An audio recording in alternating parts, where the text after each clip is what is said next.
Welcome students, कैसे हैं आप सभी लोग।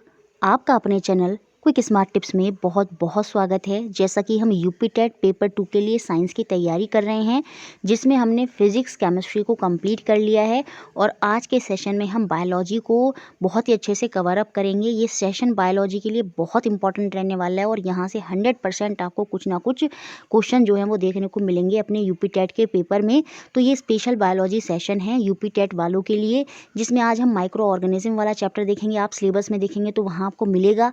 सेल वाला चैप्टर देखेंगे और न्यूट्रिशन इन प्लांट और एनिमल, ये चैप्टर हम आज की क्लास में कवर अप करने वाले हैं। ये हमने पहले भी किए हैं, तो ये यूपी टेट वाले बच्चों को स्पेशली देखनी है ये वीडियो, ताकि उनकी बायोलॉजी का इधर से सेक्शन जो है वो बहुत ही अच्छे से कंप्लीट हो जाए। तो चलिए शुरू करते हैं आज की क्लास और बहुत ही बढ़िया आप स्कोर करेंगे, ठीक है।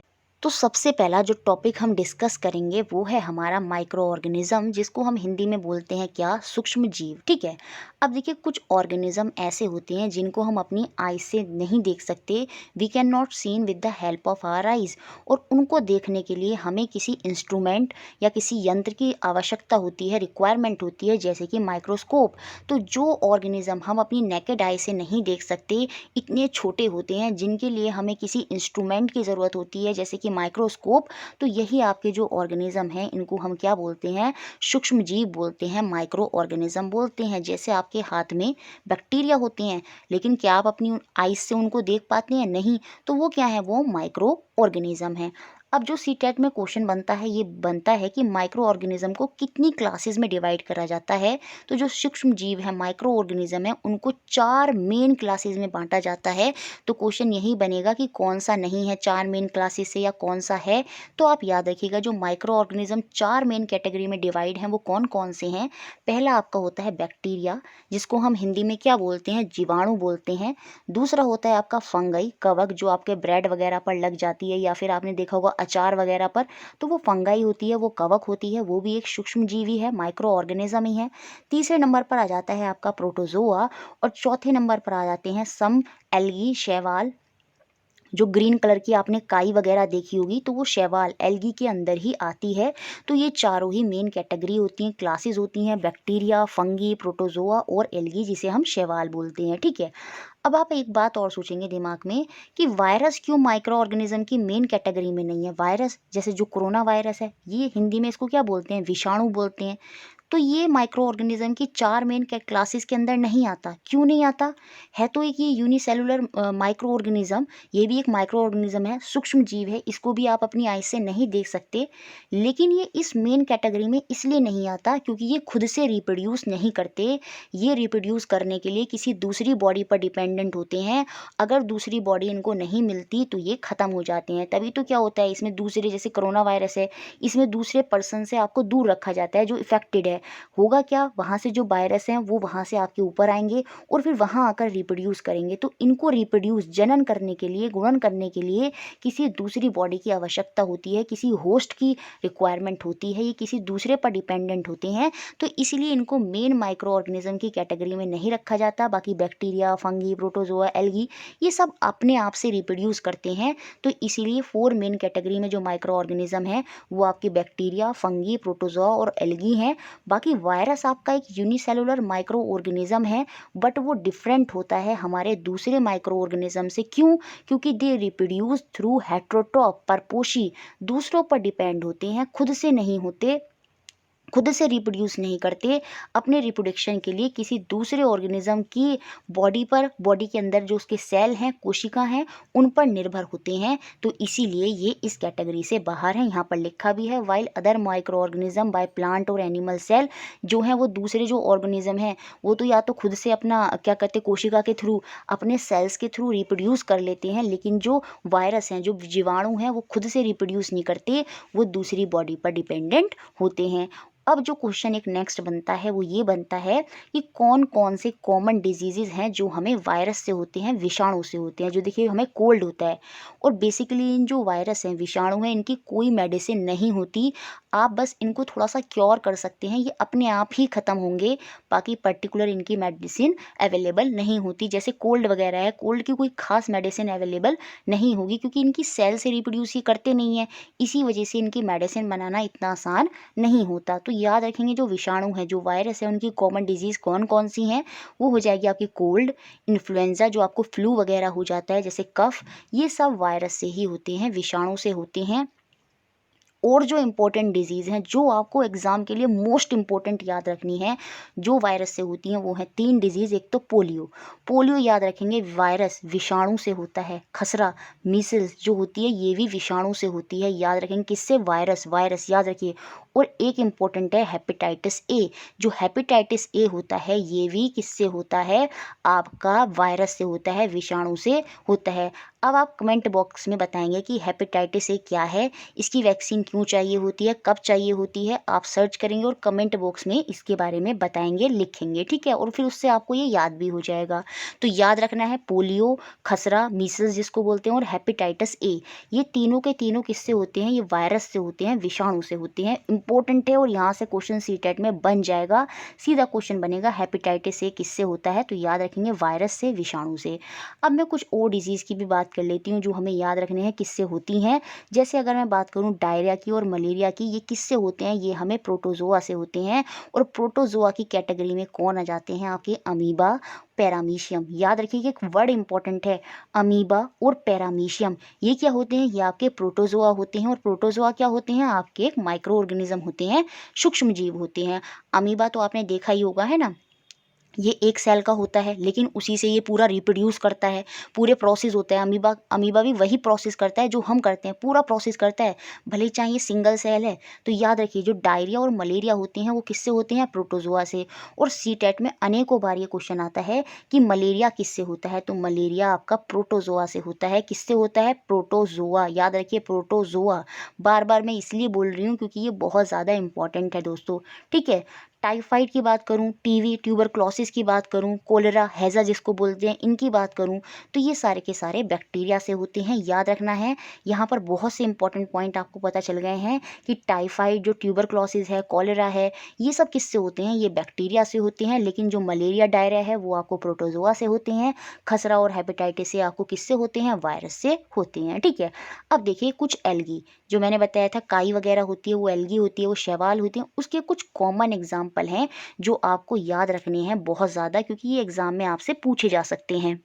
तो जो स्पायरोगायरा और क्लेमाइडोमोनास हैं, ये दोनों के दोनों क्या होते हैं, ये एल्गी के नाम है। तो क्वेश्चन कैसे आएगा एग्जाम में, बताइए स्पायरोगायरा किससे कनेक्ट करता है, तो याद रखना स्पायरोगायरा, स्पायरोगायरा क्या है, ये आपका एक एल्गी है, ये आपका एक शैवाल है। ऐसे ही क्लेमोडोमोनास, ये भी क्या है, ये भी आपका एल्गी है, आपका एक शैवाल ही है, उनके नाम हैं। जैसे फंगस होते हैं, कवक होते हैं, उनके कुछ नाम भी एनसीईआरटी में बताए हैं कि कौन कौन से फंगस होते हैं। आपका जो राइजोपस है, राइजोपस भी एक फंगी का नाम है। पेनिसिलियम, पेनिसिलियम भी एक आपका फंगस ही है। और एस्परजिलस जो है ये भी आपका एक फंगस ही है, फंगाई है, कवक है। तो कवक के तीनों नाम याद रखने हैं, राइजोपस, पेनिसिलियम, एस्परजिलस। ये सीटेट में आया है कि एस्परजिलस किससे कनेक्टेड है, तो याद रखिए एस्परजिलस आपका एक फंगाई है। राइजोपस किससे कनेक्टेड है, पेनिसिलियम किससे कनेक्टेड है, तो ये सारे के सारे फंगाई के नाम हैं। सेम ऐसे स्पायरोगायरा पूछा गया है तो वो एक आपका एल्गी का नाम है, वो आपका एक शैवाल का नाम है, ठीक है। तो ये सारी चीज़ें याद रखना है। Micro organism such as amoeba can live alone while fungi and bacteria live in a group. तो क्वेश्चन बन सकता है कि कौन सा माइक्रो ऑर्गेनिज्म है जो अकेला रहता है, अकेले रिप्रोड्यूस करता है और अकेला ही रहता है, वो आपका होता है अमीबा। बाकी अगर मैं फंगाई, कवक और बैक्टीरिया की बात करूं तो ये समूह में रहते हैं, ये ग्रुप में रहते हैं। और कुछ जो माइक्रो ऑर्गेनिज्म होते हैं हमारी लाइफ में, कुछ तो फ्रेंडली होते हैं, हमारे क्या होते हैं, दोस्त होते हैं, दोस्त की तरह कार्य करते हैं। जैसे दही, दही में बैक्टीरिया होता है लेकिन वो हेल्प करते हैं किस में, हमारी ग्रोथ में, ठीक है। तो वहाँ पर हम कुछ जो सूक्ष्म जीव हैं, कुछ जो माइक्रो ऑर्गेनिज्म है वो खाद बनाने में मदद करते हैं। तो इस तरह से कुछ माइक्रो ऑर्गेनिज्म हमारे लिए फ्रेंडली होते हैं, हमारे मित्र की तरह काम करते हैं। और कुछ माइक्रो ऑर्गेनिज्म जो होते हैं वो हेल्थ के लिए नुकसानदायक होते हैं, तभी तो हमें बहुत सारी वैक्सीन्स वगैरह दवाइयाँ खानी पड़ती हैं। तो यहाँ पर दोनों बात बोली हैं कि माइक्रो ऑर्गेनिज्म, ये कथन करके पूछा जा सकता है। तो याद रखिए माइक्रो ऑर्गेनिज्म फ्रेंडली भी हैं और कुछ माइक्रो ऑर्गेनिज्म हमारे लिए फ्रेंडली नहीं हैं। अब उसके बाद देखिए जो नेक्स्ट पॉइंट आपको याद रखना है फ्रेंडली में, देखिए यहाँ पर लिखा भी है a bacterium called lactobacillus convert milk into curd. तो देखिए मिल्क को दही में कन्वर्ट कर रहा है कौन, एक बैक्टीरिया जिसका नाम क्या है, लैक्टोबैसिलस। तो ये हमारे लिए फ्रेंडली हुआ नहीं हुआ, तो ये हमारे लिए फ्रेंडली माइक्रो ऑर्गेनिज्म है, कौन सा, लैक्टोबैसिलस, जो क्या करता है, दूध को दही में कन्वर्ट कर देता है। सेम ऐसे ही हम ईस्ट, ईस्ट जो होती है उसका यूज़ करते हैं बेकिंग इंडस्ट्रीज़ में फॉर मेकिंग ब्रेड, पेस्ट्री और केक। तो सीधा सा क्वेश्चन आता है, डबल रोटी बनाने में किसका प्रयोग होता है, कौन वहाँ पर मदद करता है, तो बेक करने में जो हमारा माइक्रो ऑर्गेनिज्म होता है वो कौन सा होता है, वो ईस्ट होता है। ये बहुत इंपॉर्टेंट है और इसको आप याद रखिएगा। Natural sugar present in barley, rice, wheat and fruit juice can be use for making alcohol through east. Same ये क्वेश्चन ऐसे भी बन जाएगा कि राइस वगैरह इन सब में क्या होता है, नेचुरल शुगर प्रेजेंट होती है जिसके थ्रू अल्कोहल बनती है, किसकी मदद से, ईस्ट की मदद से। तो ये भी बहुत इंपॉर्टेंट पॉइंट है। You can get alcohol by adding sugar to water with the help of yeast powder. Yeast की मदद से क्वेश्चन आएगा, ये सीटेट में आया भी है कि ईस्ट की मदद से आप क्या करते हैं, तो फर्मेंटेशन जो होती है, ये फर्मेंटेशन का ही प्रोसेस होता है।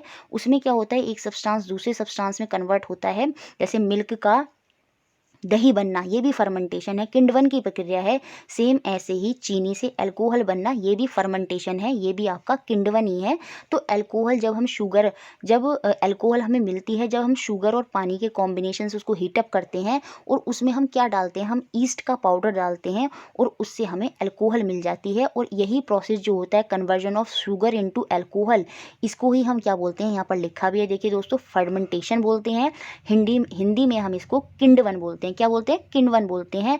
तो बहुत इंपॉर्टेंट पॉइंट है, the process of conversion of sugar into alcohol, चीनी का अल्कोहल में कन्वर्ट होना आपका फर्मेंटेशन है। और इस फर्मेंटेशन की खोज किसने की है, इस फर्मेंटेशन की खोज लुईस पास्चर ने की है। और ये भी सीटेट में पूछा गया है कि फर्मेंटेशन, किण्वन की खोज किसने की है, लुईस पास्चर ने। तो दूध से दही बनना और चीनी से अल्कोहल बनना ईस्ट के पाउडर की मदद से, ये सारे किण्वन हैं, ये सारे फर्मेंटेशन हैं और इसकी खोज आपकी लुईस पास्चर ने की है।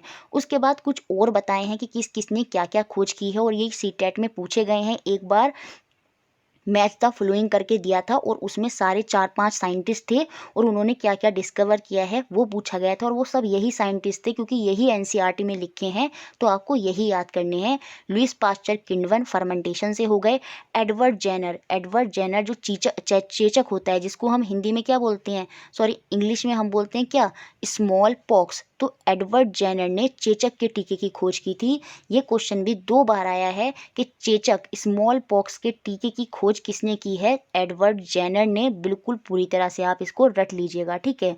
उसके बाद 1929 में अलेक्जेंडर फ्लेमिंग ने डिस्कवर किया फंगस जो क्या करता है, inhibit bacteria growth and similarly penicillin was made from fungus. यहाँ पे कहने का मतलब ये है कि अलेक्जेंडर फ्लेमिंग ने ही पेनिसिलिन जो दवाई होती है ना, उसमें ये देखा जो हमारे फंगाई होते हैं वो मदद करते हैं क्या, हमारी बॉडी को ठीक करने में भी, और उसी की सहायता से उन्होंने एक मेडिसिन बनाई पेनिसिलिन, किसकी मदद से, फंगाई की मदद से। क्योंकि फंगाई क्या करता है, बैक्टीरियल ग्रोथ, इनहेबिट, बैक्टीरियल की जो ग्रोथ है, बैक्टीरिया की जो ग्रोथ है उसको वो रोकता है। इनहेबिट माने क्या होता है, रोकना। और सिमिलरली पेनिसिलिन, उसी वजह से पेनिसिलिन बनाई गई, किसके द्वारा, फंगस के द्वारा, फफूंद के द्वारा। और उससे जब हमने पेनिसिलिन को कंज्यूम किया तो हमारी बॉडी में जो बैक्टीरिया बढ़ रहे थे वो बैक्टीरिया रुक गए। तो फंगाई जो है इस तरह से हमारी बॉडी में पेनिसिलिन के रूप में जाता है और हमारे जो डिजीज़ है उसको ख़त्म कर देता है, और इस तरह से कुछ बैक्टीरिया हमारे लिए फ्रेंडली हो जाते हैं। और याद रखेंगे क्वेश्चन बनेगा, पेनिसिलिन की खोज किसने की है, किसने ये मेडिसिन के थ्रू बताया, तो वो है आपके अलेक्जेंडर फ्लेमिंग। बहुत इंपॉर्टेंट है, ये भी आपको याद रखना है। Vaccine are use to cure several diseases. Vaccine होती हैं, जैसे अभी कोरोना वायरस की वैक्सीन का बहुत चल रहा है, तो वैक्सीन को हम यूज़ करते हैं क्यों, क्योंकि हमें क्योर करना करना होता है बहुत सारी डिजीज़ को, जैसे TV, cholera, chicken pox, small pox. तो इन सब में हम वैक्सीन्स का यूज़ करते हैं, इनके टीके लगवाए जाते हैं ताकि आप इन डिजीज़ से सफ़र ना हो, ठीक है। उसके बाद हम बात करेंगे कि पैथोजेंस क्या होते हैं या फिर रोगाणु क्या होते हैं या रोगजनक क्या होते हैं। Micro organism causing disease in living organism are called germs या फिर पैथोजेंस। वो सूक्ष्म जीव जो हमारी बॉडी में डिजीज़ कॉज करते हैं वो ही लिविंग ऑर्गेनिज्म आपके पैथोजन कहलाते हैं। जैसे आपको टाइफाइड हो जाता है, कोलरा हो जाता है, मलेरिया हो जाता है, तो ये सब क्या हैं, ये वो जर्म्स हैं जो आपकी बॉडी में क्या कर रहे हैं, कोई डिजीज़ कॉज करा रहे हैं, और यही आपके क्या हैं, पैथोजेंस हैं, ठीक है, यही आपके रोगाणु हैं। अब यहाँ पर जो नेक्स्ट इंपॉर्टेंट पॉइंट है वो ये है, दो तरह की डिजीज़ होती हैं। एक आपकी होती है कम्युनिकेबल डिजीज़ जो एक व्यक्ति से दूसरे व्यक्ति में आसानी से फैल जाती हैं, और एक होती हैं आपकी, यहाँ पर मैंने कम्युनिकेबल ही लिख दिया है, नॉन कम्युनिकेबल डिजीज़। तो सबसे पहले हम बात करेंगे communicable disease. Spread from one person to another, can be spread through water, air, किसी भी तरह से, किसी भी माध्यम से। कम्युनिकेबल से बच्चे क्या समझते हैं कि एक पर्सन दूसरे पर्सन को छुएगा वो तब कम्युनिकेबल है, वो तब कम्युनिकेबल नहीं है। किसी के थ्रू भी, पानी में बैक्टीरिया है तो आप उसके कांटेक्ट में आ गए और आपको कोई डिजीज़ हो गई तो मतलब वो कम्युनिकेबल है। ज़रूरी नहीं है कोई दूसरा व्यक्ति ही आपको छुए। आप अगर कोई भी ऐसी चीज़ खा रहे हैं उसमें कोई ऐसा बैक्टीरिया है जो आपकी बॉडी में आकर क्या करता है, डिजीज़ कॉज करता है, फिर कोई दूसरा व्यक्ति उसी खाने को खा लेता है जो खाना आपने खाया, तो उस खाने के थ्रू उस दूसरे व्यक्ति में भी वो चीज़ चली गई, और उस व्यक्ति ने जो पानी पिया वो पानी उसने वहाँ पर रख दिया और किसी तीसरे व्यक्ति ने वो पानी पी लिया तो उसको भी वो डिजीज़ हो गई, तो वो कम्युनिकेबल है। पर्सन टू पर्सन तो होता ही है, लेकिन थ्रू वाटर, एयर, किसी के माध्यम से भी कम्युनिकेबल डिजीज़ जो है वो एक पर्सन से दूसरे पर्सन में चली जाती है। जैसे एड्स, टाइफॉइड भी कम्युनिकेबल है। कम्युनिकेबल इन सेंस, ये ऐसे नहीं होती कि आपने एक पर्सन से हैंड शेक करा तो आप हो जाएंगे, आपको कम्युनिकेबल डिजीज़। कम्युनिकेबल का मतलब यहाँ पर ये है, जो टाइफाइड से ग्रस्त व्यक्ति होता है ना, अगर आपने उसका जूठा पानी, जूठा खाना, ठीक है, या किसी भी तरह से और अदर कॉन्टैक्ट में अगर आप उसके आते हैं, ठीक है, तो वहाँ पर टाइफाइड हो सकता है, ठीक है। ट्यूबरक्लोसिस, टीबी है, मलेरिया है, कोलेरा है, हैज़ा है, ये सारे के सारे क्या है, कम्युनिकेबल हैं। जैसे बहुत से लोग अपना वेस्ट मटेरियल इधर उधर ही, मतलब जैसे पहले बहुत होता था गाँव वगैरह में, अब तो सब जगह प्रॉपर टॉयलेट अवेलेबल हैं, तो जो वेस्ट मटेरियल उसमें से जो बैक्टीरिया वगैरह निकलते हैं वो भी क्या कर देते हैं, कम्युनिकेबल डिजीज़ स्प्रेड करने में जिम्मेदार होते हैं। वो पानी में जाता है, पानी फिर वो आप पी लेते हैं, तो इस तरह की चीज़ें हैं, ये सब कम्युनिकेबल के अंदर आता है। बच्चे कंफ्यूज क्या रहते हैं कि कम्युनिकेबल का मतलब होता है सिर्फ सामने वाले व्यक्ति ने आपको छुआ तो आपको डिजीज़ हो गई, वो कम्युनिकेबल है। नहीं, अगर उसका खाना पीना किसी भी तरीके से आपके अंदर अगर वो डिजीज़ आ रही है तो वो कम्युनिकेबल है। और उसमें कौन कौन सी डिजीज़ आती हैं आपकी, AIDS, typhoid, tuberculosis, malaria, cholera, सारे के सारे नाम याद रखने हैं, ये सब कम्युनिकेबल में आते हैं। अब अगर मैं नॉन कम्युनिकेबल, जो एक पर्सन से दूसरे पर्सन में किसी भी कांटेक्ट के थ्रू, चाहे पानी पिया हो चाहे हवा हो, उसके थ्रू अगर नहीं आ रही हैं तो वो आपकी नॉन कम्युनिकेबल है। Can not be transmitted from one person to another person. जैसे कि फीवर हो गया, फीवर में ऐसा कुछ नहीं है, ठीक है। हार्ट अटैक हो गया, हार्ट से रिलेटेड डिजीज़ हो गई, डायबिटीज़ हो गई, इसमें क्या होता है, आप अगर किसी व्यक्ति का जूठा खाना या पानी वगैरह भी कुछ भी पी लेते हैं या किसी भी तरह से उसके कांटेक्ट में है तो आपको वो डिजीज़ नहीं होगी, तो वो नॉन कम्युनिकेबल है। समझ में आया कम्युनिकेबल क्या है, नॉन कम्युनिकेबल क्या है। एग्जाम्पल के थ्रू मैंने अच्छे से आपको ये चीज़ें समझा दी हैं। देखिए, सब insects and animal also act as pathogen. देखिए, कुछ इंसेक्ट और एनिमल भी, खाली माइक्रो ऑर्गेनिज्म नहीं, सूक्ष्म जीव भी नहीं, लेकिन कुछ कीड़े मकोड़े और कुछ एनिमल भी पैथोजेंस की, रोग, हमारे अंदर रोग उत्पन्न कर देते हैं, पैथोजन की तरह एक्ट करते हैं, और वो कैरियर होते हैं डिजीज़ के, और हमें बहुत सारी डिजीज़ उनके थ्रू हो जाती हैं। जैसे फीमेल की जो मॉस्किटो होती है एनोफ्लीज, ये मॉस्किटो जिम्मेदार होती है किसके लिए, मलेरिया के लिए। तो ये कैरियर होती है किसका, मलेरिया के लिए, जो कि हमारा प्रोटोजोआ के अंदर आता है। तो यहाँ पर बात हो रही है कि कुछ इंसेक्ट्स और एनिमल भी पैथोजेंस की तरह काम करते हैं, और हम उनसे उनके संपर्क में आने से हमें क्या हो जाती है, डिजीज़ हो जाती है। जैसे यहाँ पर बताया है फीमेल एनोफ्लीज मॉस्किटो, तो ये क्वेश्चन पूछा गया है। फीमेल एनोफ्लीज मॉस्किटो है जो क्या होता है, मॉस्किटो का प्लाज्मोडियम होता है और कैरियर होता है किसका, मलेरिया की। सेम ऐसे ही the female aedes mosquito is the carrier of dengue virus. तो क्वेश्चन ये बना है कि कौन सा आपका डेंगू के लिए रेस्पॉन्सिबल है, कौन सा वायरस का नाम है जो डेंगू के लिए रेस्पॉन्सिबल है, तो वो है आपका एंडीज मॉस्किटो जो आपके डेंगू वायरस के लिए रेस्पॉन्सिबल है। तो देखिए डेंगू जो है वो वायरस के अंदर आ रहा है, लेकिन जो मलेरिया है वो किसके अंदर आता है, प्रोटोजोआ के अंदर आता है। और मलेरिया में जो होता है वो एनोफ्लीज मॉस्किटो होता है, लेकिन जो डेंगू है, जो डेंगू वायरस है वो किससे होता है, वो एंडीज मॉस्किटो से होता है। तो ये कीड़े मकोड़े भी क्या होते हैं, पैथोजेंस की तरह आपके काम करते हैं। तो ये वाली बात समझ में आई, बहुत इंपॉर्टेंट पॉइंट है और इनको आपको याद रखना है, ठीक है। उसके बाद जो रॉबर्ट कॉच हैं, इन्होंने सन 1876 में बैसिलस एंथ्रेसिस नामक जीवाणु की खोज की थी जो एंथ्रेक्स रोग का कारक है। देखिए जो एंथ्रेक्स रोग है ना, ये एनिमल्स के अंदर हो जाता है। तो क्वेश्चन सीधा एग्जाम में आया है कि बैसिलस एंथ्रेसिस नामक जीवाणु बैक्टीरिया की खोज किसने की है, सीधा सा आंसर होगा आपका रॉबर्ट कॉच। जो मैच द फॉलोइंग था ना, उसमें ये भी क्वेश्चन था बैसिलस एंथ्रेसिस, तो याद रखेंगे बैसिलस एंथ्रेसिस नामक बैक्टीरिया जीवाणु की खोज किसने की है, रॉबर्ट कॉच ने की है। यहाँ पर एक एक पॉइंट इंपॉर्टेंट है, सारे पॉइंट सीटेट में पूछे गए हैं और इनसे बाहर इस बार भी कोई पॉइंट नहीं पूछा जाएगा। तो बैसिलस एंथ्रेसिस की खोज किसने की है, रॉबर्ट कॉच ने। मलेरिया जो माइक्रो ऑर्गेनिज्म होते हैं वो हमारी बॉडी के लिए हार्मफुल भी होते हैं और इवन प्लांट के लिए भी वो बहुत ज़्यादा हार्मफुल होते हैं। जो माइक्रो ऑर्गेनिज्म है उनकी वजह से बहुत से रोग प्लांट के अंदर हो जाते हैं, जैसे कैंकर। ये एनसीईआरटी में लिखा है तो याद कर लीजिएगा। कैंकर डिजीज़ जो है वो लेमन में हो जाती है, वो नींबू में हो जाती है और ये एक बैक्टीरिया की वजह से होती है। तो क्वेश्चन बनेगा कि कैंकर डिजीज़ किससे संबंधित है, तो वो आपकी लेमन में होती है और किससे होती है, बैक्टीरिया से होती है। जैसे कि आपका रस्ट हो जाती है, रस्ट नाम की डिजीज़ फंगस में, किसकी वजह से, फंगस है जो कि एक रस्ट, और ये हमारी वीट में हो जाती है, हमारे गेहूं के अंदर रस्ट लग जाता है। तो ये भी याद रखना है। ऐसे ही आलू भी होता है, आलू भी काला हो जाता है ना, पोटैटो भी काला हो जाता है। तो ये कुछ माइक्रो ऑर्गेनिज्म है जो हमारे एनिमल को ही नहीं, प्लांट को भी इफेक्ट करते हैं, जैसे कैंकर रोग हो गया, जैसे रस्ट हो गया आपका वीट में। तो ये सारी चीज़ें हैं। देखिए थोड़ा सा बोलने में गड़बड़ हो रहा है क्योंकि ठंड यहाँ पर काफ़ी है, तो बोलने में थोड़ा सा कभी कभी गड़बड़ हो जाता है, तो प्लीज़ उससे आप माइंड मत करिएगा। मेरी पूरी कोशिश यही हो रही है कि मैं अच्छे से आपको पूरा एक्सप्लेन कर दूं, ठीक है। देखिए उसके अलावा कुछ प्रिजर्वेटिव्स होते हैं, परिरक्षक होते हैं, जिनको हम अपने खानों के अंदर डाल देते हैं, फूड के अंदर डाल देते हैं, जिससे जो हमारा फूड है वो जल्दी से ख़राब ना हो या फिर वो जल्दी से इफ़ेक्ट ना हो किससे, माइक्रो ऑर्गेनिज्म से, सूक्ष्म जीव से। जैसे कि प्रिजर्वर के अंदर क्या आ जाएगा, क्वेश्चन बन सकता है कि कौन कौन से प्रिजर्वेटिव हैं, तो चारों पाँचों नाम याद रखने हैं।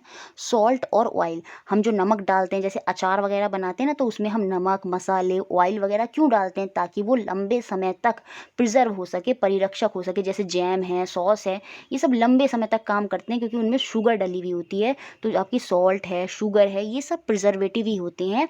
ये बैक्टीरिया को जल्दी से, माइक्रो ऑर्गेनिज्म को आपके फूड पर जल्दी से इफेक्ट नहीं करने देते। जो इंपॉर्टेंट पॉइंट याद रखना है वो ये है, विनेगर, सिरका, सेम एज ए सिरका भी होता है, विनेगर भी होता है। सोडियम बेंजोएट, ये क्वेश्चन बन सकता है, सोडियम बेंजोएट या सोडियम मेटाबाई सल्फर, ये प्रिजर्वेटिव की तरह यूज़ होते हैं हमारे फूड में।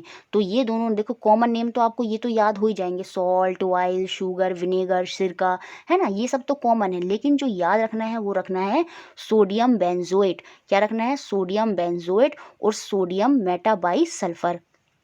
ये भी आपके प्रिजर्वेटिव होते हैं, परिरक्षक होते हैं आपके फूड में, ठीक है।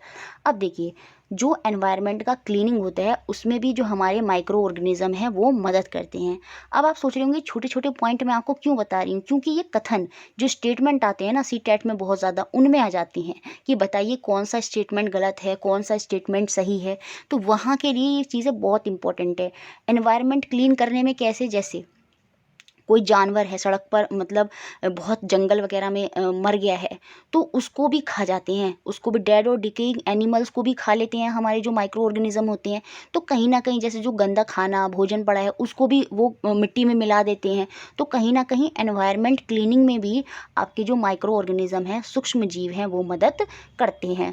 उसके बाद जो नेक्स्ट चीज़ हम इसमें समझेंगे वो है पास्चराइजेशन। ये क्या होता है और इसकी खोज किसने की है, लुइस पास्चर ने। तो पास्चर पास्चर का नाम याद रखना बहुत आसान है। लुईस पास्चर आपका किससे हो जाएगा, पेस्चराइजेशन से हो जाएगा। इसमें क्या होता है, milk is heated at 70 degree Celsius for 15 to 30 second and then cooled, और यही प्रोसेस आपकी पास्चराइजेशन होती है। इसमें दूध को हम लंबे समय तक यूज़ कर सकते हैं। और ये प्रोसेस होता कैसे है, हम मिल्क को हीट करते हैं 70 डिग्री पर, कब तक, 15 से 30 सेकेंड तक, और फिर उसको ठंडा कर देते हैं। और यही मेथड जो होता है वो आपका पास्चराइजेशन मेथड होता है। और इसकी खोज किसने की है, वो आपके लुईस पास्चर ने की है। इंपॉर्टेंट पॉइंट है, याद रखना है, ठीक है। उसके अलावा कुछ बैक्टीरिया जो होते हैं, जैसे कि राइजोबियम बैक्टीरिया, सीधा सा क्वेश्चन एनसीईआरटी का फेवरेट क्वेश्चन है राइजोबियम बैक्टीरिया, इससे क्वेश्चन बन ही सकता है। तो राइजोबियम बैक्टीरिया जो होता है ये हमारे नाइट्रोजन के फिक्सेशन में, नाइट्रोजन के स्थिरीकरण में मदद करता है, जो कि हेल्प करता है किसको, प्लांट को। जैसे कुछ माइक्रो ऑर्गेनिज्म ह्यूमन के लिए अच्छे होते हैं, सेम ऐसे ही जो राइजोबियम बैक्टीरिया है ये प्लांट के लिए अच्छा होता है, क्योंकि प्लांट जो होते हैं वो नाइट्रोजन को, हवा में नाइट्रोजन है, उस नाइट्रोजन को डायरेक्ट नहीं ले सकते, और वो नाइट्रोजन उनको चाहिए भी बहुत ज़रूरी। क्यों, क्योंकि वो मदद करती है प्रोटीन, डीएनए, अमीनो एसिड बनाने में, कौन, नाइट्रोजन। तो प्लांट नाइट्रोजन कैसे लेंगे, तो जो राइजोबियम बैक्टीरिया है वो नाइट्रोजन को लेते हैं, उसको सॉइल में मिलाते हैं, और सॉइल के थ्रू, वो जो बैक्टीरिया के थ्रू जो नाइट्रोजन का फिक्सेशन हो रहा है, वो नाइट्रोजन आपके प्लांट में चली जाती है। तो इस तरह से when nitrogen present in air is converted into nitrogen के कंपाउंड, वही आपका नाइट्रोजन का फिक्सेशन होता है, आपका नाइट्रोजन का स्थिरीकरण हो जाता है। जो हवा की एयर है, जब वो नाइट्रोजन के किसी कंपाउंड में बदल जाती है तो वो आपका नाइट्रोजन स्थिरीकरण है। और ये काम करता कौन है, ये आपका राइजोबियम बैक्टीरिया करता है। और वो किस में कन्वर्ट होती है, आपका कौन सा नाइट्रोजन का कंपाउंड होता है, वो होता है आपका अमोनिया NH3। याद रखिएगा, nitrogen is converted into ammonia NH3, ठीक है। अभी जो राइजोबियम बैक्टीरिया है जो नाइट्रोजन का फिक्सेशन कर रहा है, ये कहाँ फाउंड होता है, is found in the root of legume plant, जैसे कि पल्सेस, बीज, पीन, मटर का पौधा हो, है ना, बीन्स के छोटे छोटे जो पौधे होते हैं, जो लेग्यूम प्लांट होते हैं, उनकी जड़ों में, उनकी रूट्स के अंदर ये जो राइजोबियम बैक्टीरिया है ये फाउंड होता है। और ये स्टेबलाइज करता है नाइट्रोजन को, which is present in the soil, ठीक है, which stabilize nitrogen present in the soil. और उसी सॉइल को फिर आपके, उस सॉइल के थ्रू जो प्लांट हैं वो नाइट्रोजन आपका ले लेते हैं, ठीक है।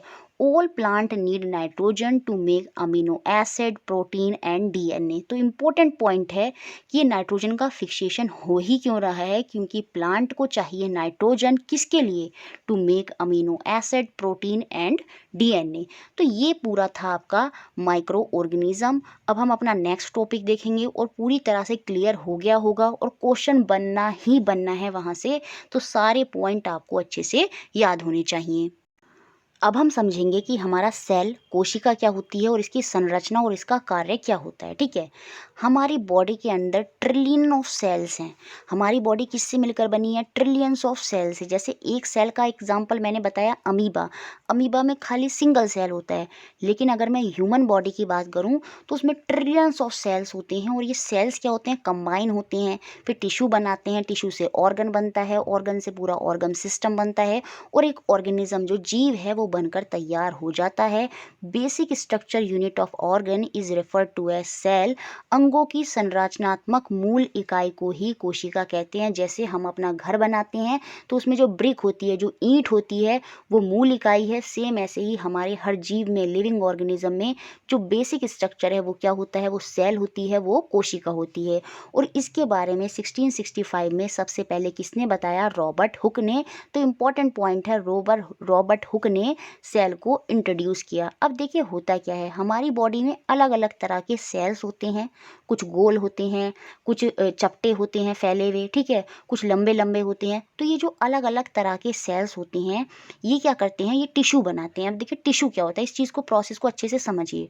टिश्यू जिसे हम ऊतक बोलते हैं, टिश्यू क्या होता है, सिमिलर टाइप ऑफ सेल जब एक साथ आ जाते हैं तो वो आपके टिश्यू होते हैं। जैसे एक क्लास में कुछ लाल रंग की कुर्सियां हैं, चेयर हैं, और कुछ ग्रीन कलर की चेयर हैं। तो अगर मैं सारी लाल रंग की चेयर को एक साथ कर दूं तो वो टिश्यू बन जाएंगी। क्या बन जाएंगी? टिश्यू। तो सेम ऐसे सिमिलर टाइप ऑफ सेल, जैसे गोल वाले सेल सारे जब एक साथ हो जाएंगे तो वो क्या बना देते हैं? वो ऊतक बना देते हैं, वो टिश्यू बना देते हैं। सेम ऐसी सारी ग्रीन चेयर अगर एक साथ हो जाएंगी तो वो भी क्या फॉर्म करेंगी? वो भी टिश्यू फॉर्म करेंगी, वो भी ऊतक बनाएंगी। तो सिमिलर टाइप ऑफ सेल जब एक साथ आती हैं तो वो तो आपके ऊतक होते हैं। लेकिन जब यही दो, एक ऊतक ये और एक टिश्यू ये दोनों मिलकर, जब ये दोनों भी मिल जाएंगे तो ये दोनों मिलकर क्या बनाएंगे? ये एक ऑर्गन बनाएंगे। और फिर ऑर्गन से अलग अलग ऑर्गन जब बहुत सारे कनेक्ट हो जाते हैं तो पूरा एक ऑर्गन सिस्टम बन जाता है, और वहीं से आपका एक पूरा ऑर्गेनिज्म बनकर तैयार हो जाता है। तो याद रखिए, टिश्यू जो ऊतक होते हैं वो तो सिमिलर टाइप ऑफ सेल होते हैं, और जब similar type of tissue, similar type of अलग अलग टिश्यू है ना, कहीं पर सर्किल वाले हैं, कहीं पर दूसरे वाले टिश्यू एक साथ हैं, है ना, जिसमें एक टाइप के सेल हैं, तो जब ये सारे टिश्यू भी एक साथ मिल जाते हैं तो वो आपका एक ऑर्गन बनाते हैं, और बहुत सारे ऑर्गन मिलकर आपके पूरा एक ऑर्गन सिस्टम बन जाता है। जैसे हार्ट हो गया एक ऑर्गन, लीवर, किडनी, तो ये सारे ऑर्गन मिलकर एक ऑर्गन सिस्टम बनाते हैं, और उस ऑर्गन सिस्टम से ही आपका एक ऑर्गेनिज्म जो जीव होता है वो बनकर तैयार हो जाता है। ठीक है।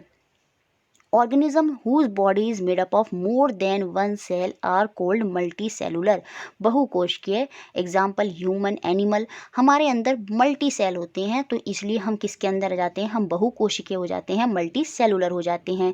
लेकिन ऑर्गेनिज्म विद वन सेल, जिनके अंदर खाली एक सेल होता है, वो क्या होते हैं? वो आपके यूनिसेलुलर होते हैं, एक कोशिकीय होते हैं। और इनके एग्जाम्पल क्या हैं? अमीबा और पैरामीशियम, जो कि हमारा प्रोटोजोआ के अंदर आते हैं। तो ये सिंगल सेल होते हैं और इनको हम यूनिसेलुलर, एक कोशिकीय बोलते हैं। ठीक है। Hen egg is largest single cell, ये बहुत इंपॉर्टेंट पॉइंट है। जो मुर्गी का अंडा होता है वो एक सिंगल सेल का लार्जेस्ट सिंगल सेल होता है, और इसको आप बड़ी आसानी से आईज से देख सकते हैं। बाकी कोई सिंगल सेल ऐसा नहीं है जिसको आप अपनी आंखों से देख सकते हैं। तो लार्जेस्ट सिंगल सेल, एक कोशिकीय सेल कौन सा है, कोशिका कौन सी है? वो मुर्गी का अंडा है, हैंस एग। ठीक है। Trillions of cells are found in human body which are differ in different shape and size.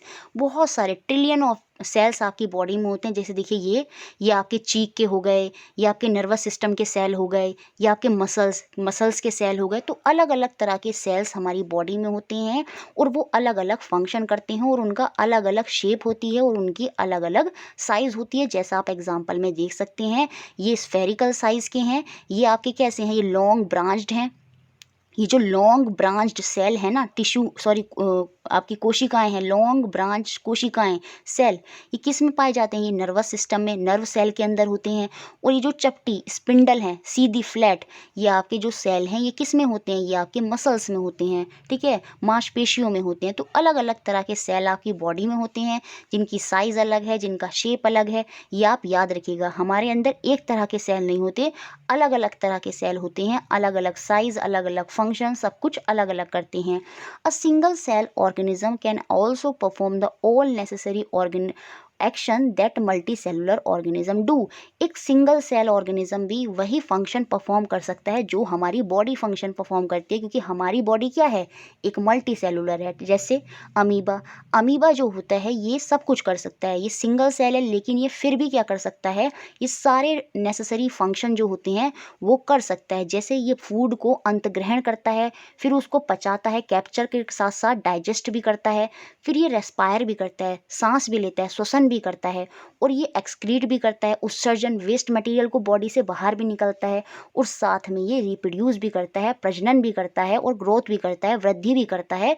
तो ये वही सारे कार्य कर रहा है जो हमारी बॉडी करती है। तो याद रखिए, एक सिंगल सेल भी सारे कार्य, सारे फंक्शन कर सकता है जो एक मल्टी सेलुलर बॉडी करती है। देखिए, अमीबा जो होता है ना, उसकी कोई डेफिनेट शेप नहीं होती, इसका कोई निश्चित आकार नहीं होता, ये अपनी शेप को चेंज करता रहता है। क्यों? क्योंकि इसके फॉल्स फीड होते हैं, जिन्हें हम सूडोपोडिया बोलते हैं, जिन्हें हम पादाप बोलते हैं।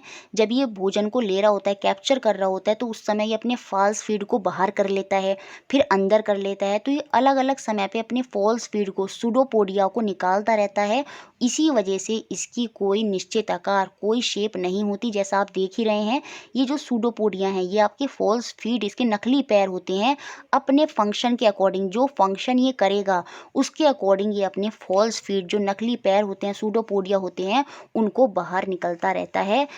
इसके से लिखा भी है, कोई डेफिनेट शेप इसकी नहीं है। The projections of varying length protruding out of its body, इन्हें ही हम सूडोपोडिया कहते हैं या फॉल्स फीट पादाब कहते हैं। ठीक है, अब देखिए different types of cells are found in human body. इनकी अलग अलग शेप होती है और इनका कुछ अलग अलग स्पेसिफिक फंक्शन होता है। ये मैंने पहले भी अभी आपको अच्छे से समझा दिया है। अब देखिए थोड़ा सा सेल के बारे में डिटेल में समझेंगे। देखिए जो सेल होता है ना, उसमें जो बाहरी लेयर होती है वो आपकी क्या कहलाती है, वो आपकी सेल मेम्ब्रेन, कोशिका झिल्ली कहलाती है। ये प्लांट में भी होती है और ये एनिमल में भी होती है। आउटर मोस्ट लेयर, जो सबसे बाहरी लेयर होती है सेल की, जो उसको एक स्ट्रक्चर दे रही है, वो आपकी क्या है, कोशिका झिल्ली होती है, सेल मेम्ब्रेन होती है, जो हमें शेप प्रोवाइड करती है हमारी सेल को। और प्लांट के अंदर एक एक्स्ट्रा वॉल होती है। देखिए एनिमल सेल जो होते हैं उनमें तो खाली सेल मेम्ब्रेन होती है, लेकिन जो प्लांट का सेल होगा उसमें सेल मेम्ब्रेन के साथ साथ एक एक्स्ट्रा वॉल होगी, एक एक्स्ट्रा झिल्ली होगी, जिसको हम क्या बोलते हैं, कोशिका भित्ति बोलते हैं। क्या बोलते हैं, सेल वॉल बोलते हैं। तो याद रखना, सेल वॉल जो होती है ये प्लांट सेल के अंदर होती है, लेकिन एनिमल सेल के अंदर नहीं होती। और ये सीटेट में बहुत बार आता है। कभी भी पहचान ना हो कि कौन कौन से ऑर्गेनिज्म, कौन कौन से सब्सटेंसेस हैं जो सेल के अंदर पाए जाते हैं, तो याद रखना जो प्लांट सेल है उसके अंदर सेल वॉल होती है, लेकिन जो एनिमल सेल होता है, जो हमारे सेल होते हैं, हम भी तो एनिमल कैटेगरी में ही आते हैं, तो जो हमारे सेल होते हैं उनके अंदर सेल वॉल, कोशिका भित्ति नहीं होती। प्लांट में ये एक्स्ट्रा इसलिए होती है क्योंकि प्लांट घर के बाहर रहते हैं, क्योंकि उनको तो ऐसा नहीं, आप तो सर्दी हो रही है तो घर के अंदर हैं, सिक्योर हैं, लेकिन प्लांट तो हर मौसम में उनको खड़े रहना है। तो उनको एक स्ट्रक्चर जो है, उनका जो स्ट्रक्चर है वो बहुत स्ट्रांग होना चाहिए, वो हर तरह के मौसम को झेल सकें। इसलिए उनके सेल में एक अलग से एक्स्ट्रा वॉल होती है जो उनको सपोर्ट प्रोवाइड करती है। ठीक है, तो याद रखिए, तो प्लांट के अंदर एक एक्स्ट्रा वॉल होती है जिसे हम कोशिका भित्ति बोलते हैं। और यही जो एक्स्ट्रा वॉल है, कोशिका भित्ति, सेल वॉल है, ये आपकी बैक्टीरियल सेल में भी होती है। तो बैक्टीरिया के सेल में भी क्वेश्चन बन जाएगा, याद रखिए, प्लांट के साथ साथ बैक्टीरिया के सेल में भी सेल वॉल होती है, लेकिन एनिमल सेल में कोई भी सेल वॉल नहीं होती। जो अगर मैं बात करूं, जो स्मॉलेस्ट सेल है, जो जिसको हम माइक्रो ऑर्गेनिज्म के थ्रू देखते हैं, वो कितना हो सकता है, 0.1 टू 0.5 माइक्रोमीटर का होता है, जो कि हमारा बैक्टीरिया का सेल होता है, जो कि हमारा जीवाणु का सेल होता है। तो स्मॉलेस्ट सेल किसका होगा, बैक्टीरिया का होगा, जिसकी साइज़ कितनी हो सकती है, 0.1 से लेके 0.5 माइक्रोमीटर की। और लार्जेस्ट सेल की, सबसे लार्जेस्ट सेल कोशिका की मैं बात करूं तो वो अंडे होता है, किसका, ऑस्ट्रिच का अंडा, जो कि कितना होता है, 170 मिलीमीटर इंटू 130 मिलीमीटर। तो याद रखिएगा, स्मॉलेस्ट बैक्टीरिया का होगा और लार्जेस्ट सेल जो है वो हमारा ऑस्ट्रिच का, शुतुरमुर्ग के अंडे का जो सेल है, वो एक जो पूरा मैंने बताया था ना, एक अंडा जो होता है वो एक सिंगल सेल होता है, और वो लार्जेस्ट सेल है हमारा ऑस्ट्रिच के अंडे का। ठीक है, अब देखिए, जो साइज ऑफ सेल है is not related to the size of any plant और एनिमल। ये इस कथन में, इस पॉइंट में क्या कहना चाह रहे हैं कि जैसे एक चूहा है और एक हाथी है, तो आप ये नहीं कह सकते कि जो चूहा है, जो माउस है, उसके सेल जो है बहुत छोटे छोटे होंगे। उसके सेल भी उतने ही बड़े हो सकते हैं जितने कि एक हाथी के होंगे। तो आप ये किसी एनिमल की साइज को देखकर आप ये नहीं कह सकते कि उसके साइज, जो उसके सेल होंगे, जो उसकी कोशिकाएं होंगी, वो भी छोटी होंगी। वो उनमें बड़ी भी हो सकती हैं, छोटी भी हो सकती हैं। ठीक है, अब आगे समझते हैं फर्दर सेल का स्ट्रक्चर। सेल को मुख्य 3 भागों में, 3 पार्ट में डिवाइड करा जाता है।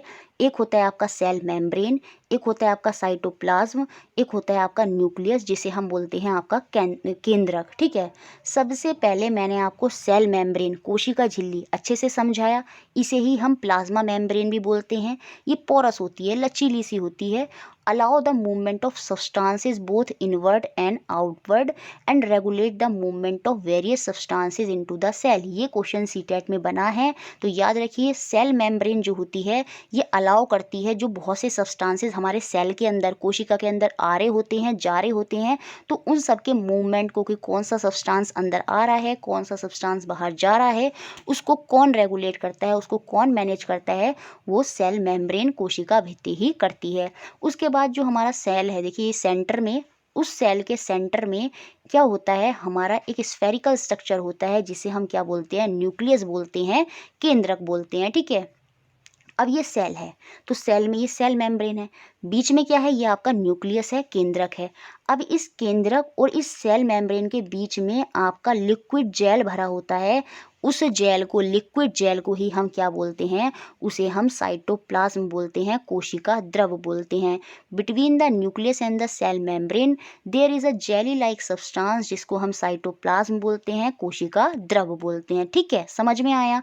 आप डायग्राम में भी देख सकते हैं, सेल मेम्ब्रेन कोने पे है, ठीक है, फिर आपका न्यूक्लियस हो गया बीच में, फिर उन न्यूक्लियस और सेल मेम्ब्रेन के बीच में जो द्रव, कोशिकीय द्रव भरा है, उसको हम साइटोप्लाज्म बोलते हैं। यहाँ पर आपका न्यूक्लियस मेम्ब्रेन भी है, न्यूक्लियस को भी सपोर्ट करने के लिए, उसको भी एक शेप प्रोवाइड करने के लिए बाहर न्यूक्लियस के क्या होती है, एक न्यूक्लियस मेम्ब्रेन होती है, केंद्रिका होती है, ठीक है।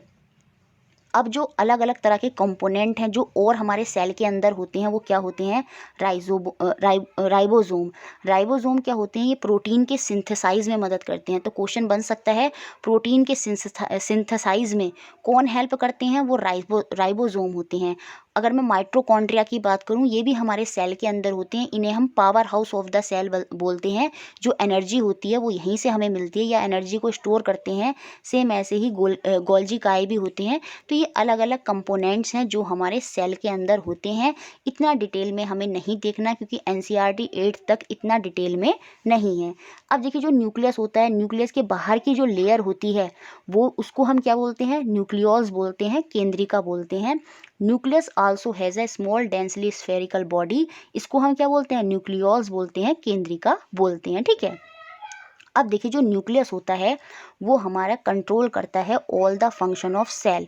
सीधा सा क्वेश्चन सीटेट में बनता है कि which part of the cell control all the function of the cell. जैसे हमारी जो पिट्यूटरी ग्लैंड होती है दिमाग के अंदर, पिट्यूटरी ग्लैंड, वो हमारा क्या कहलाता है, मास्टर कहलाता है, वही सारे फंक्शन को कंट्रोल करता है। सेम ऐसे ही जो न्यूक्लियस होता है वो सारे फंक्शन को कंट्रोल करता है हमारे सेल के। In addition the nucleus also has a thread like structure called chromosome. जो न्यूक्लियस है, केंद्रक है, उसके अंदर थ्रेड लाइक, जैसे थ्रेड होता है ना, धागे की तरह स्ट्रक्चर बने होते हैं जिनको हम क्रोमोजोम बोलते हैं, गुणसूत्र बोलते हैं। कमेंट बॉक्स में बताएंगे कि ये हमारी बॉडी में कितने क्रोमोजोम्स के पेयर होते हैं और कौन सा पेयर होता है जो रेस्पॉन्सिबल होता है बच्चे के लिए। पूरा डिटेल में आप उसको भी कमेंट बॉक्स में लिखकर मुझे बताएंगे, ठीक है।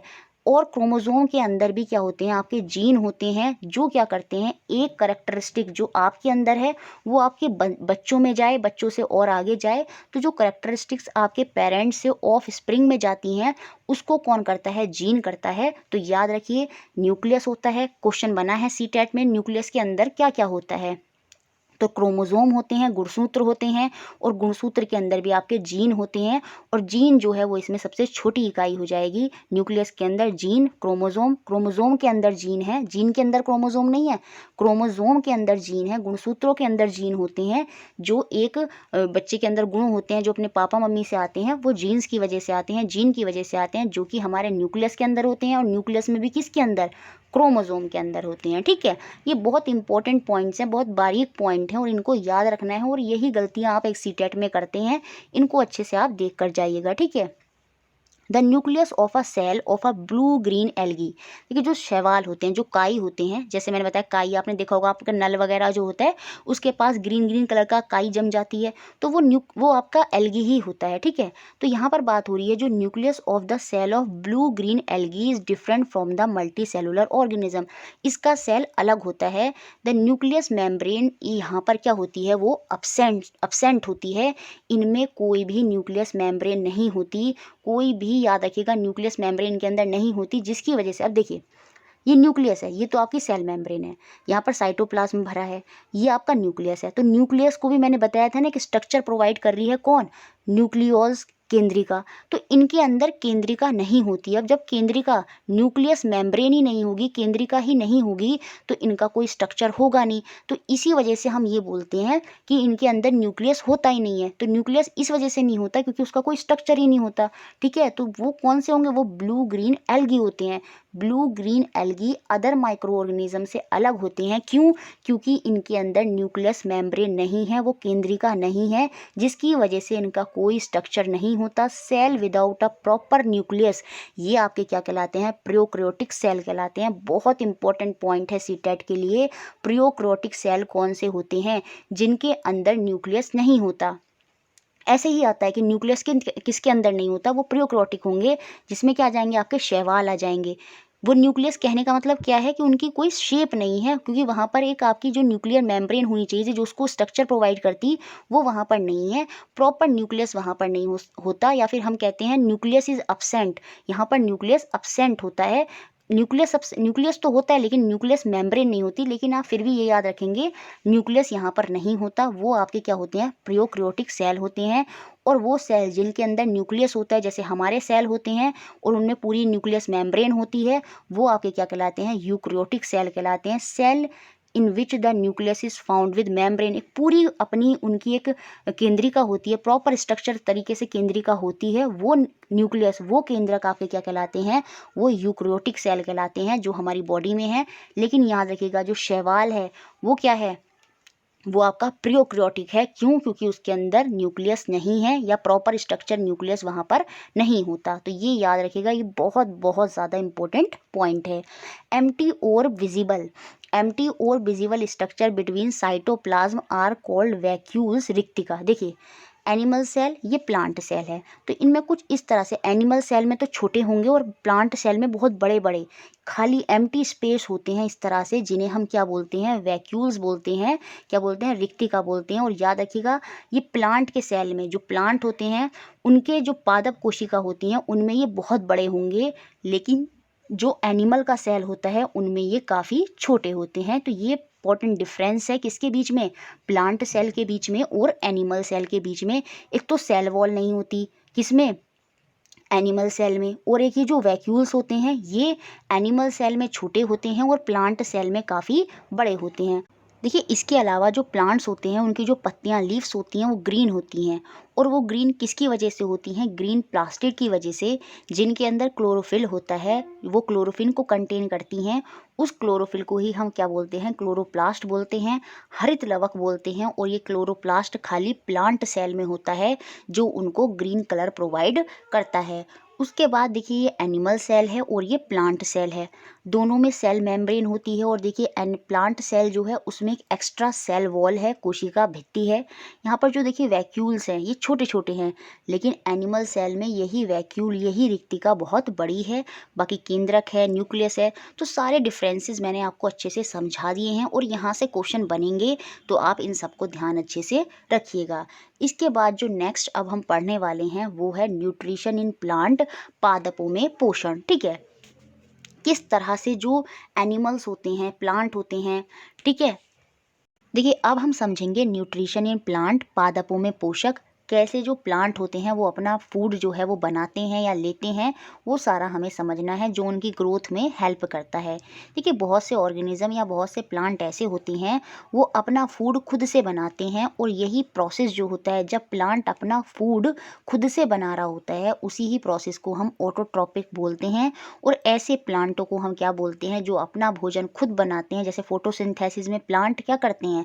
अपना भोजन खुद, अपना फूड खुद बना रहे हैं। तो ऐसे प्लांट हमारे स्वपोषी होते हैं। याद रखिए, ऑटोट्रॉप्स होते हैं, जो अपना फूड खुद से बनाते हैं। बाकी जो अदर ऑर्गेनिज्म, जैसे हम या एनिमल, जितने भी अदर ऑर्गेनिज्म, हम भी एनिमल कैटेगरी में ही आते हैं। और जितने भी ऑर्गेनिज्म जो रेडीमेड फूड लेते हैं, जो पहले से ही प्लांट ने बना दिया है, तो वो एनिमल जो दूसरे के फूड पर डिपेंडेंट हैं, वो आपके हेट्रोट्रॉप्स होते हैं, विषमपोषी होते हैं। जैसे कि हम प्लांट के फ्रूट, वेजिटेबल, लीव्स, इन सब पर डिपेंडेंट है। हम रेडीमेड फूड ले रहे हैं, कहाँ से? प्लांट से। तो जो रेडीमेड फूड लेते हैं, खुद से नहीं बनाते, वो एनिमल या ऑर्गेनिज्म आपके क्या कहलाते हैं? वो आपके हेट्रोट्रॉप्स कहलाते कहलाते हैं, विषमपोषी कहलाते हैं। तो ये डिफरेंस आप याद रखेंगे ऑटोट्रॉप्स और हेटरोट्रॉप्स के बीच में। अब हम समझेंगे प्रकाश संश्लेषण, फोटोसिंथेसिस क्या होता है, कैसे प्लांट अपना खाना खुद से बनाते हैं। देखिए, leaves are the food factories of plant. Leave को ही हम किचन भी बोलते हैं या फूड फैक्ट्री बोलते हैं, क्योंकि जितने भी सब्सटेंसेस रूट्स के थ्रू या जो भी हम कार्बन डाइऑक्साइड ले रहे हैं वो सब आके लीव्स में जैसे किचन में सारा सामान होता है, सेम ऐसे ही लीव में जाकर सब चीज़ें इकट्ठा हो जाती हैं। वहाँ पर जब सन की रेज आती हैं तो जो लीव्स के अंदर क्लोरोफिल पहले से है वो एक्टिवेट हो जाता है और उसके थ्रू ही वो जो खाना होता है वो पूरा प्रोसेस कंप्लीट वहाँ पर करते हैं। उसे ही हम फोटोसिंथेसिस, प्रकाश संश्लेषण बोलते हैं। ठीक है, तो क्वेश्चन बनेगा, which part of plant are known as food factory of plant या किचन ऑफ द प्लांट। तो याद रखिएगा वो लीव्स होती हैं, पत्तियां होती हैं। द सिंथेसाइज, जो संश्लेषण होता है फूड का, जो प्रोसेस होता है बनने का, in plant occur in leaves, वो लीव्स के अंदर ही होता है। Therefore all the raw material जो हम रूट से लेते हैं, जैसे नाइट्रोजन वगैरह हो गई, या रूट से जो जितने भी इंपॉर्टेंट तत्व होते हैं सॉइल के, वो प्लांट लेता है ना, और मिनरल्स हो गए, है ना, वो सारे जो चीज़ें रॉ मटेरियल जो प्लांट ले रहा है रूट्स के थ्रू, वाटर, मिनरल जो कि प्रेजेंट होते हैं सॉइल में, are absorbed by the root and transported to the leave. वो सब जाकर कहाँ इकट्ठे हो जाते हैं, वो सब जाकर लीव्स में चले जाते हैं। और लीव्स फिर क्या करती है, उन सब की हेल्प से क्या बनाती है, खाना बनाती है, भोजन का पूरा प्रोसेस वहीं जाकर कंप्लीट हो जाता है। तो रॉ मटेरियल जैसे वाटर, मिनरल जो प्लांट को चाहिए होते हैं वो सॉइल से एब्जॉर्ब करते हैं रूट्स के थ्रू और उसको ट्रांसपोर्ट कर देते हैं कहाँ पर, लीव्स में, पत्तियों में। ठीक है, कार्बन डाइऑक्साइड जो एयर में है वो प्लांट के थ्रू प्लांट के अंदर कैसे आती है, तो वो जो प्लांट के अंदर आएगी कार्बन डाइऑक्साइड, वो टेकन होती है किससे, टिनी pores present on the surface of the leaves. जो टिनी पोर्स, जो छिद्र होते हैं लीव्स के अंदर, वहाँ से वो छिद्र क्या करते हैं, जो कार्बन डाइऑक्साइड एयर में है उसको वहाँ से लेते हैं। और these pores are surrounded by guard cell. और ये जो पोर्स होते हैं ये गार्ड सेल से सराउंड होते हैं। और यही पोर्स जो कार्बन डाइऑक्साइड को ले रहे हैं इन्हें ही हम क्या बोलते हैं, स्टोमेटा बोलते हैं, रंध्र बोलते हैं। और इस तरह से क्या होता है, जो लीव्स जिनके अंदर पहले से ही ग्रीन पिगमेंट है जिसको हम क्या बोलते हैं, क्लोरोफिल बोलते हैं। जैसे मैंने बताया था ग्रीन प्लास्टिड, क्लोरोप्लास्ट, हरित लवक, है ना। तो वो जो क्लोरोफिल जो उनके सेल में पहले से ही है वो सन की प्रेजेंस में क्या होता है, वो एक्टिवेट हो जाता है। It help leaves to capture the energy of the cell. अब खाना बनाने के लिए जैसे हमारे यहाँ पर एलपीजी गैस चाहिए होती है, सेम ऐसे प्लांट के जो रॉ मटेरियल हैं वो सारे इकट्ठे जाकर लीव्स में हो तो गए, लेकिन अब वो कंप्लीट कैसे होंगे, तो उसके लिए एनर्जी चाहिए। वो एनर्जी कौन देता है, वो एनर्जी सन देता है। और उस एनर्जी को एब्जॉर्ब कौन करता है, वो क्लोरोफिल करता है। तो वो उस एनर्जी को एब्जॉर्ब करेगा और वहाँ पर खाने का प्रोसेस जो है वो कंप्लीट होगा। This energy is use to synthesize prepare food from carbon dioxide and water. जो पानी हमने रूट्स से लिया है और जो हमने टिनी पोर स्टोमेटा से जो हमारी कार्बन डाइऑक्साइड आई है और जो सन के प्रेजेंस में क्लोरोफिल एक्टिवेट हुआ है, उसने एनर्जी को कंज्यूम किया और खाना जो है वहाँ पर बन जाएगा कार्बन डाइऑक्साइड और वाटर की मदद से। देखिए, जो प्लांट के अंदर जल वगैरह को लेकर आते हैं तो वो होते हैं आपके कौन से टिश्यू, कौन से ऊतक, वो होते हैं आपके जाइलम। लेकिन जो अदर सब्सटेंस, जो अदर पार्ट्स में अदर मिनरल्स, खनिज वगैरह चाहिए, भोजन जो सॉलिड मटेरियल चाहिए होता है प्लांट्स को, वो किसके थ्रू आता है, वो किसके थ्रू ट्रांसपोर्ट्स होता है प्लांट में, वो कौन से ऊतक हैं, वो कौन से टिश्यू हैं, तो वो आपके होते हैं फ्लोएम। तो याद रखिए, जल का ट्रांसपोर्ट प्लांट में कौन कराते हैं, वो जाइलम टिश्यू कराते हैं। लेकिन अदर सब्सटेंसेस जो खनिज हैं, लवण हैं, मिनरल्स हैं, उनका ट्रांसपोर्ट कौन कराते हैं, उनका ट्रांसपोर्ट फ्लोएम कराते हैं। तो याद रखिएगा, जाइलम और फ्लोएम टिश्यू जो कि हमारे प्लांट में भोजन को ट्रांसपोर्ट कराते हैं। ठीक है, अब देखिए जो केमिकल रिएक्शन होती है यहाँ पर, क्योंकि ये केमिकल चेंज है, फोटोसिंथेसिस भी क्या है, एक केमिकल चेंज है। और यहाँ पर जो केमिकल रिएक्शन होती है वो होती है क्या, जो कार्बन डाइऑक्साइड उन्होंने एयर से ली और जो वाटर उन्होंने सॉइल से लिया, वो दोनों रिएक्ट करेंगे सन की प्रेजेंस में क्लोरोफिल की वजह से।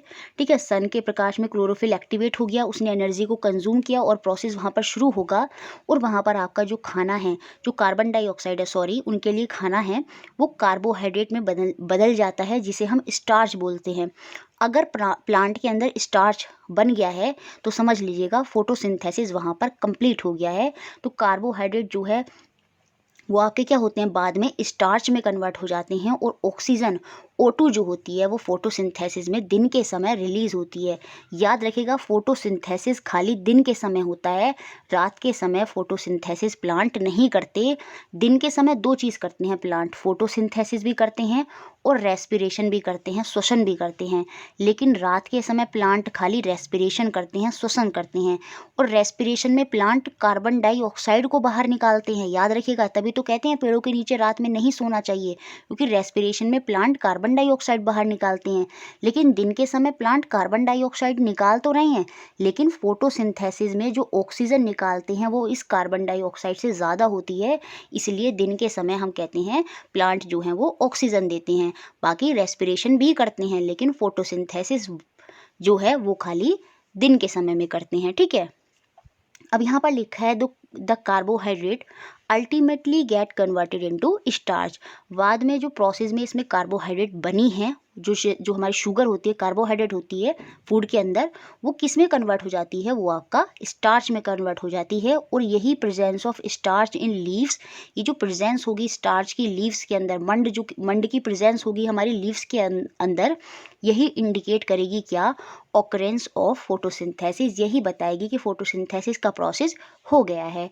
The starch is also a carbohydrate. ठीक है, starch is also a carbohydrate, क्योंकि वहीं से क्या हो रहा है, ये कन्वर्ट होकर बन रहा है। ठीक है, अब देखिए जो एल्गी होती हैं, जो शैवाल होते हैं, जो silly me green patches in the pond, आपने देखा होगा जो तालाब वगैरह पर ग्रीन ग्रीन करके पैचेज लग जाते हैं, वो भी एल्गी ही होती हैं। याद रखिए जो एल्गी होती हैं, क्योंकि ये भी ग्रीन है इनका मतलब इनके अंदर भी क्लोरोफिल है। जिनके अंदर क्लोरोफिल होगा वो फोटोसिंथेसिस करेंगे, क्योंकि क्लोरोफिल एनर्जी को कंज्यूम करेगा सन की, और वहाँ पर कहीं ना कहीं खाने की प्रक्रिया होगी। तो ग्रीन जो एल्गी होती हैं उनमें भी क्लोरोफिल होता है, और वो भी फोटोसिंथेसिस में अपना भोजन स्वयं बनाते हैं। तो ये क्वेश्चन सीटेट में बना है, कथन के रूप में था ये, क्या एल्गी अपना भोजन खुद बनाते हैं, क्या वो फोटोसिंथेसिस करते हैं? जी हाँ, ग्रीन एल्गी भी फोटोसिंथेसिस करते हैं, अपना भोजन खुद बनाते हैं। क्यों? क्योंकि इनके अंदर भी क्लोरोफिल होता है। ठीक है, अब ये तो वो प्लांट की बात कर दी मैंने जो अपना खाना खुद बना रहे हैं। अब कुछ प्लांट ऐसे होते हैं जिनके अंदर क्लोरोफिल नहीं होता, they do not have chlorophyll, they can not synthesize their food. जब क्लोरोफिल नहीं है तो खाना वहाँ पर बन ही नहीं पाएगा। तो ऐसे प्लांट जो होते हैं वो आपके क्या कहलाते हैं, वो आपके पैरासाइट होते हैं, जो दूसरे पर डिपेंड होते हैं, जो परपोषी होते हैं। और ऐसे ही प्लांट का एग्जाम्पल है कॉस्कुटा, अमर बेल। ये डायग्राम में आप देखिए, इस पेड़ के ऊपर ये बेल जो है वो लटकी हुई है ना। क्यों?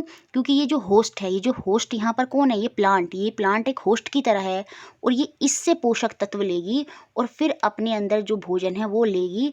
तो ऐसे प्लांट जिनमें क्लोरोफिल नहीं होता लेकिन वो दूसरे प्लांट से अपने पोषक तत्व लेते हैं, वो आपके पैरासाइट होते हैं। और कॉस्कुटा, अमर बेल जो है वो इसी का एग्जाम्पल है। They do not have chlorophyll, they take readymade food from the plant on which it is climbing.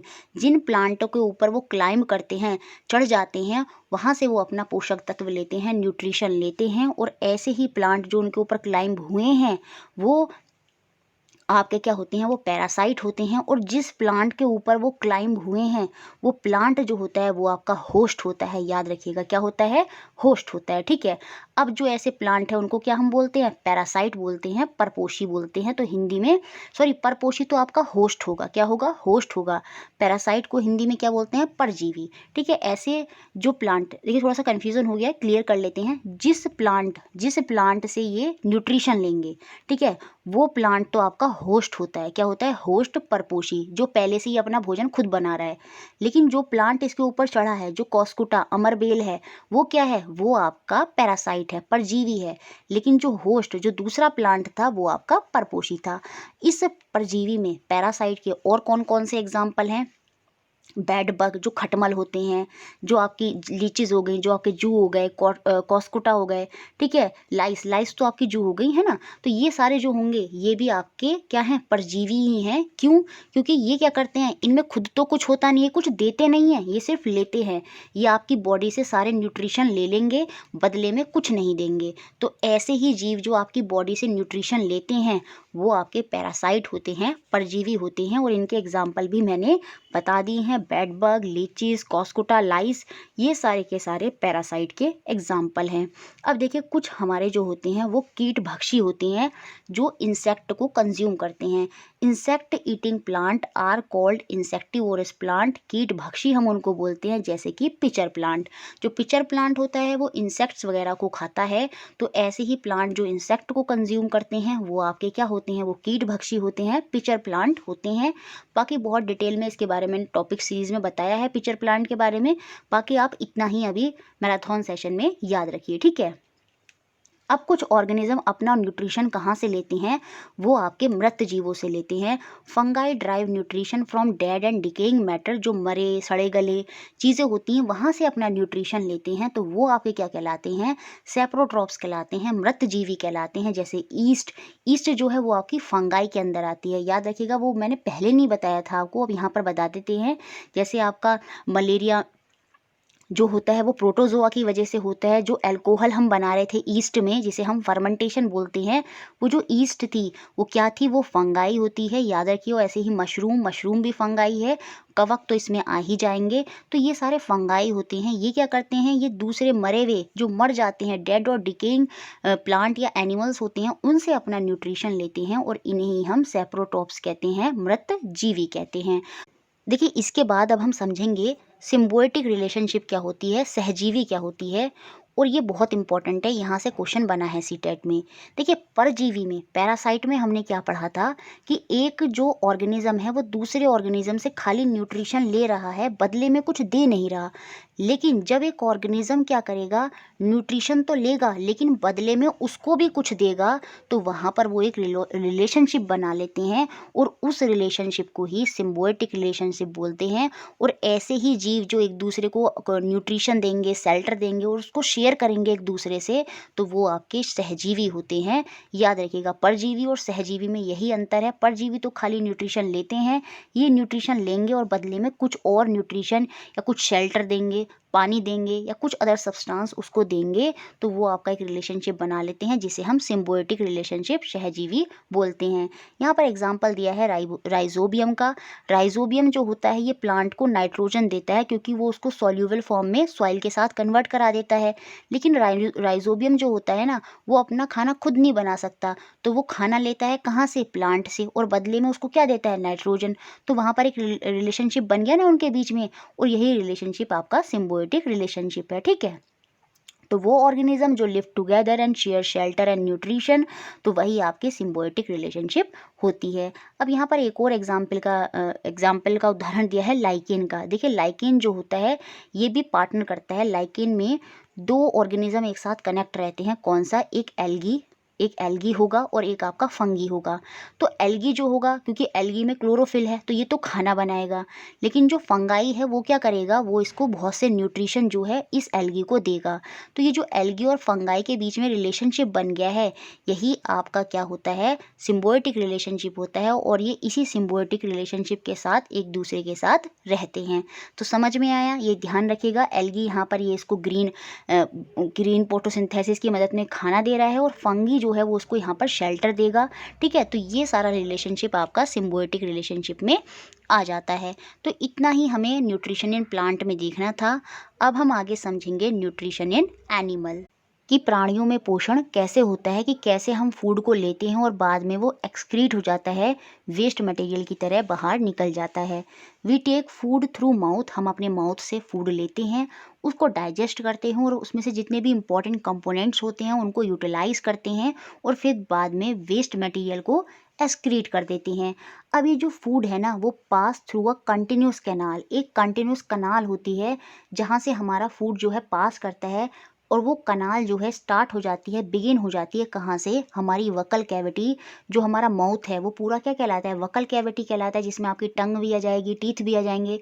तो ये पूरा प्रोसेस आपका वकल कैविटी से शुरू होता है और एंड होता है कहाँ पर, एनस में, लास्ट में, जहाँ पर आपका वेस्ट मटेरियल बाहर निकल जाता है। तो पूरी एक कनाल होती है, एक पूरा पाइप होता है, इस तरह से हम समझ सकते हैं, जो आपका वकल कैविटी से शुरू होकर एंड होता है कहाँ पर, एनस पर। और ये जो कैनाल है ये डिवाइड होती है बहुत सारे कंपार्टमेंट में। हम इसको अलग अलग कंपार्टमेंट में डिवाइड कर देते हैं, लेकिन बट ये एक ही कैनाल होती है जो स्टार्ट होती है आपकी वकल कैविटी से, और एनस जिसे हम गुहा बोलते हैं वहाँ जाकर एंड हो जाती है। तो अलग अलग जो कंपार्टमेंट हैं इनका सही सीक्वेंस आपको पता होना चाहिए। सीटेट में यही सही सीक्वेंस पूछा जाता है कि सबसे पहले क्या आता है कैनाल में। सबसे पहले आता है आपका वकल कैविटी, आपका माउथ जहाँ से हम फूड को लेते हैं। उसमें आपका स्लाइवरी ग्लैंड होता है जहाँ से आपका स्लाइवा निकलता है, लार निकलती है, और वो लार क्या करती है, जो हमारे खाने में स्टार्च होता है उसको शुगर, उसको कार्बोहाइड्रेट में बदल देती है। तो सबसे पहले वकल कैविटी आता है, फिर आपका फूड पाइप आता है, इसोफेगस आता है।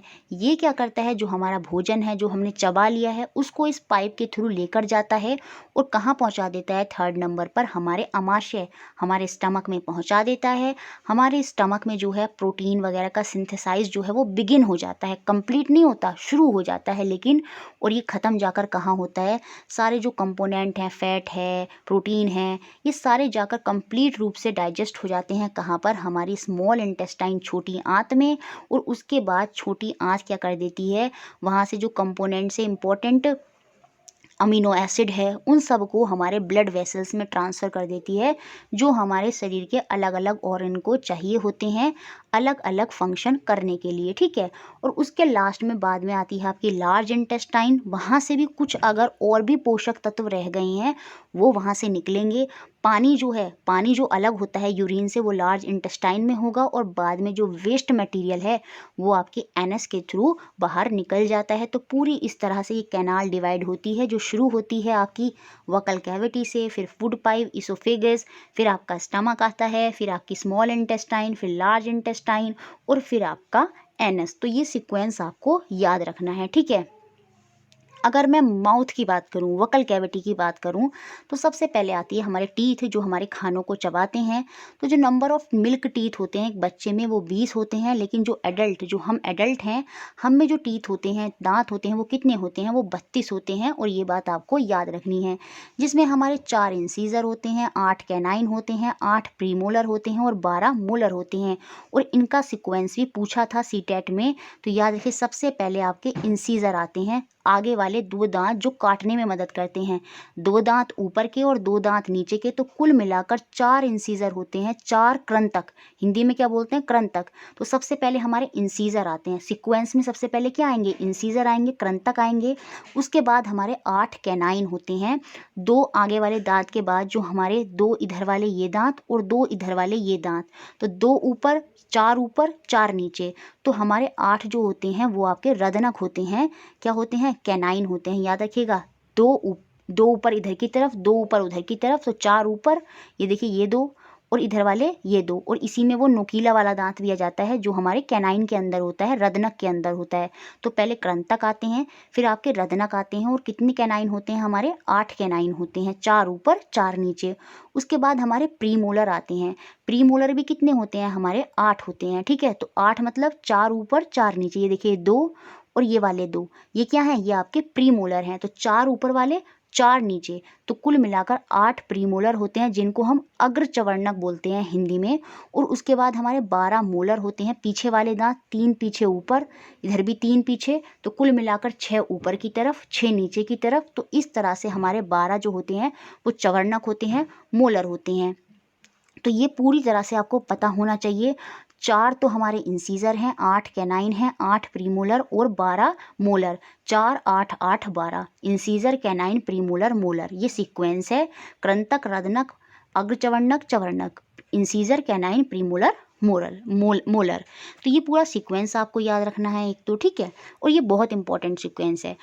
देखिए इसके बाद हमें समझना है कि जो डाइजेशन होता है वो एक कॉम्प्लेक्स प्रोसेस होता है, जिसमें अलग अलग तरह की चीज़ें होती हैं। सबसे पहले इंजेशन होता है, इंजेशन मतलब हम फूड को लेते हैं, उसके बाद उसका डाइजेशन होता है, उसके बाद उसमें एब्जॉर्प्शन होता है, एब्जॉर्प्शन अवशोषण मतलब जो उसमें से इम्पॉर्टेंट तत्व हैं अमीनो एसिड वगैरह, वो हमारी स्मॉल इंटेस्टाइन से ब्लड वेसल की तरफ को जाते हैं। उसके बाद एसिमिलेशन होता है, स्वांगीकरण होता है, जिसमें क्या होता है जो इम्पॉर्टेंट तत्व ब्लड वेसल्स के थ्रू जा रहे हैं वो जाकर हमारे अलग अलग ऑर्गन में चले जाते हैं, जो वहाँ पर अलग अलग फंक्शन करते हैं। और बाद में जो वेस्ट मटेरियल है, इजेशन में क्या होता है, वेस्ट मटेरियल हमारी बॉडी से एक्सक्रीट होता है। तो ये पांचों प्रोसेस हमारे पूरे डाइजेशन में चलते हैं और इनका सही सीक्वेंस पता होना चाहिए। बिल्कुल सेम इसी तरह से ये सीटेट में पूछा गया था। पहले इंजेशन होता है, फिर डाइजेशन होता है, फिर एब्जॉर्प्शन होता है, फिर एसिमिलेशन स्वांगीकरण होता है और बाद में आपका एक्सक्रीशन होता है, जिसे हम इजेशन बोलते हैं। थोड़ा थोड़ा इनको समझेंगे भी अभी, लेकिन आपको पहले ये प्रोसेस पता होना चाहिए, ठीक है। अब देखिए, जो हमारा माउथ होता है उसमें स्लाइवरी ग्लैंड होती है, बकल कैविटी में अभी हमने पीछे देखा था। और ये जो स्लाइवरी ग्लैंड होता है ना, ये सीक्रेट करता है एक जूस जिसे हम बोलते हैं स्लाइवा। और ये स्लाइवा क्या कर देता है, हमारा जो स्टार्च होता है भोजन में उसको शुगर में कन्वर्ट कर देता है। अब इसका टेस्ट पता कैसे चला, देखिए, दो नलियाँ ली, एक नली में तो उबले हुए चावल और एक नली के अंदर, एक टेस्ट ट्यूब के अंदर जो हमने चावल चबा लिए हैं उनको डाला गया।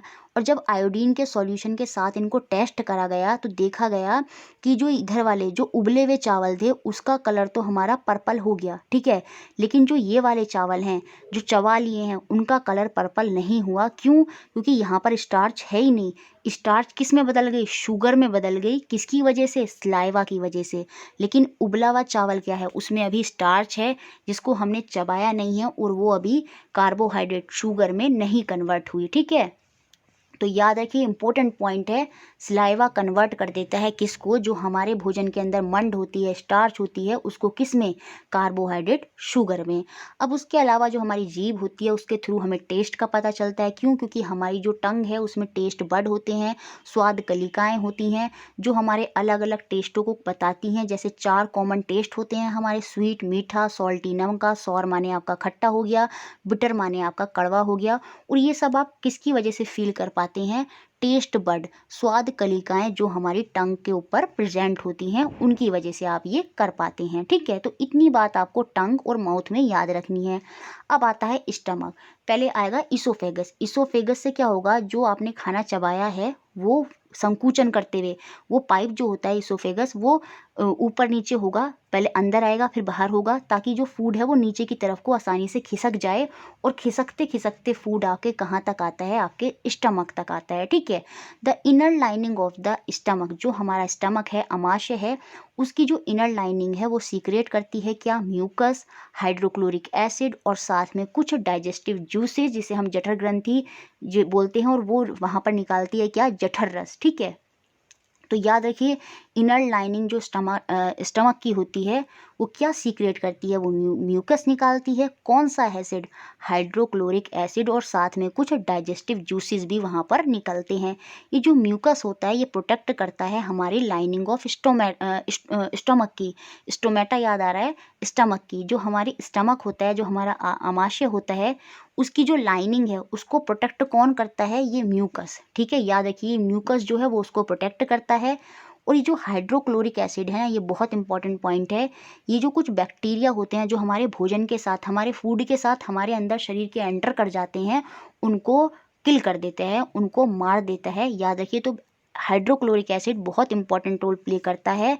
The acid kill many bacteria that enter along with the food and make the medium in the stomach acidic. और उसको कैसा बना देता है, वो हमारे स्टमक में जो फूड है उसके मीडियम को कैसा बना देता है, एसिडिक बना देता है। और जो डाइजेस्टिव जूसेस भी एक्सक्रीट हो रहे थे वो ब्रेक डाउन करेंगे the protein into the simpler substances. जो प्रोटीन है उसको सिंपल सब्सटेंस में ब्रेक करना शुरू कर देते हैं आपके डाइजेस्टिव जूसेस। तो इतना ही काम आपके स्टमक में होता है। उसके बाद स्टमक से आपका जो भोजन है वो कहाँ जाता है, हमारी स्मॉल इंटेस्टाइन, छोटी आंत में जाता है। और ये एक हाईली क्वाइल्ड मतलब मुड़ी तुड़ी, मुड़ी मुड़ी सी होती है। और ये अबाउट 7.5 मीटर लॉन्ग होती है, ये लंबी होती है। जो हमारी स्मॉल इंटेस्टाइन है वो लंबी होती है लेकिन पतली होती है, लेकिन जो लार्ज इंटेस्टाइन है वो मोटी होती है पर छोटी होती है, ठीक है। ये बात भी आप याद रखेंगे। अब जो स्मॉल इंटेस्टाइन होती है ये रिसीव करती है secretion from the liver and the pancreas. जो हमारा लीवर है, लीवर क्या होता है हमारी, याद रखना, ये ग्रंथि है, और लीवर जो होता है वो हमारे शरीर का सबसे लार्जेस्ट ग्लैंड है। अगर क्वेश्चन एग्जाम में आए और सीटेट में आया है, which of the following is the largest gland in our body, तो जो हमारी ग्रंथि है, सबसे बड़ी ग्रंथि कौन सी है हमारे शरीर की, वो लीवर ही है। और लीवर कुछ जूसेस को निकालता है, जैसे पित्त को निकालता है। जो पित्त रस होता है, वो पित्त जो बाइल होता है, वो पित्त को कौन सीक्रेट करता है, वो लीवर करता है। और वो जो पित्त रस है वो टेम्पररी जाकर आपके पित्ताशय गैल ब्लैडर में स्टोर हो जाता है, और वहाँ से वो जो पित्त रस होता है वो हमारी स्मॉल इंटेस्टाइन में जाता है। और ये जो पित्त रस होता है वो हमारी स्मॉल इंटेस्टाइन के अंदर जो फैट होता है उसको डाइजेस्ट करने में मदद करता है। तो स्मॉल इंटेस्टाइन क्या करती है, रिसीव करती है क्या, जो कुछ सब्सटेंस सीक्रेट हुए हैं, कहाँ से, लीवर से और पैनक्रियाज से, अग्नाशय से। पैनक्रियाज जहाँ पर इंसुलिन निकलता है, याद रखिए डायबिटीज़ को कौन सा हार्मोन कंट्रोल करता है, इंसुलिन। और ये इंसुलिन कहाँ से निकलता है, ये भी हमारी ग्रंथि है, ग्लैंड है, कौन सा, पैनक्रियाज, ठीक है। Beside it wall also secret juices, ये कुछ जूसेस को तो रिसीव करता है लेकिन साथ में कुछ जूसेस अपने आप भी निकालता है, ठीक है।